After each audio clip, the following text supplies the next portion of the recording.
गुंडाविरोधी पथकाची मोठी कारवाई. गावठी पिस्तूल व जिवंत काडतुसासह एक जण जेरबंद.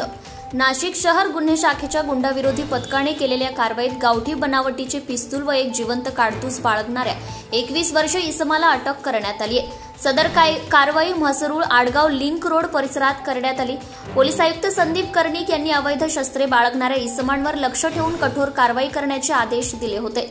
त्या अनुषंगाने पोलीस उपायुक्त गुन्हे प्रशांत बच्छाव व सहाय्यक पोलीस आयुक्त गुन्हे संदीप मिटके यांच्या मार्गदर्शनाखाली गुंडाविरोधी पथकाने ही कारवाई केली आहे. गुप्त माहितीच्या आधारे गुंडाविरोधी पथकाने म्हसरूळ आडगाव लिंक रोडवरील जगन्नाथ लॉन्स परिसरात सापळा लावला. पोलिसांना मिळालेल्या माहितीनुसार कर्ण जनरल स्टोअर देशमुख वस्ती येथील टपरीवर एक इसम गावठी कट्टा घेऊन येणार होता.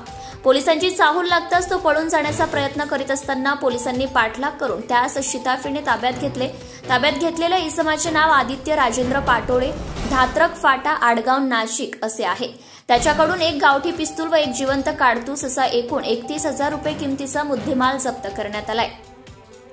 सदर प्रकरणी भारतीय हत्यार कायदा तसेच पोलीस आयुक्तांचे जमावबंदी आदेशाचे उल्लंघन केल्याप्रकरणी म्हसरूळ पोलीस ठाण्यात गुन्हा दाखल करण्यात आलाय. पुढील तपास सुरू आहे. ही कारवाई सहाय्यक पोलीस निरीक्षक ज्ञानेश्वर मोहिते यांच्या नेतृत्वाखाली मलंग गुंजाळ, विजय सूर्यवंशी, प्रदीप ठाकरे, अक्षय गांगुर्डे, कल्पेश जाधव, राजेश राठोड, प्रवीण चव्हाण, अशोक आघाव व सुनीता कवडे यांनी संयुक्तरित्या पार पाडली.